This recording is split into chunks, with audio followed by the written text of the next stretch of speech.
Hello guys, mayroon na naman tayong bagong connecting gugupitan. Muna siyang nilinyahan hanggang doon sa likod ng tenga. Paikot po ang aking ginawang paglilinya hanggang doon sa likod ng batok. Nilinyahan ko na rin po para madali ko na po siyang kung siya pagsisimulan paggugupit. Akin ang ibinikat po yung batok. Gumamit po ako ng unang media clipper guard at akin na po binawas-buwasan na po hanggang doon sa may likod ng tenga. Tapos kinamit ako po ng number 3 clipper guard yung likod. Binawasan ko lang konti kasi manipis pa naman so gumamit po ako ng 1.5 clipper guard at dahan-dahan ko na po siyang binubura po yung linya ng guhit hanggang doon sa likod po ng tenga.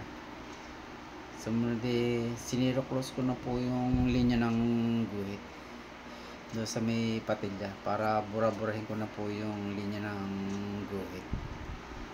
Ang gupit po ni Kuya bar spade po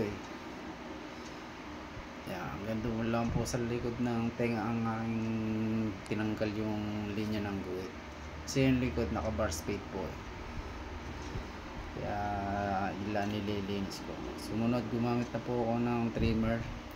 Dito na po ako magpipinis sa pagbubura po ng linya ng guhit.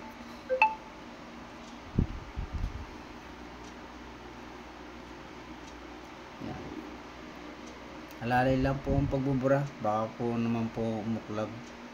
Flashlight po lagi ang hagod ng binasa ko muna yung kanyang ibabaw kasi hindi naman babawasan yung ibabaw ng haba,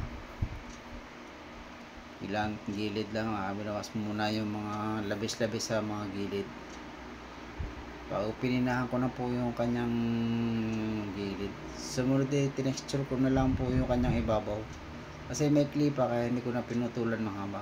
Tinexture ko na lang po yung kanyang ibabaw para hindi naman makakapal tingnan yung kanyang ibabaw.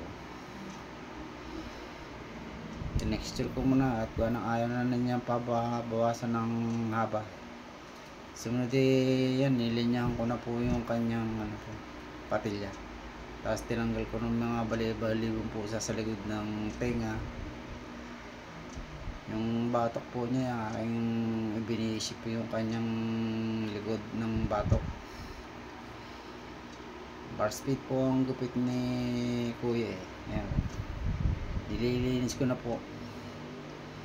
Tapos na po dyan kaya nag-aahit na po ako. Sige po, hanggang dito na po. Maraming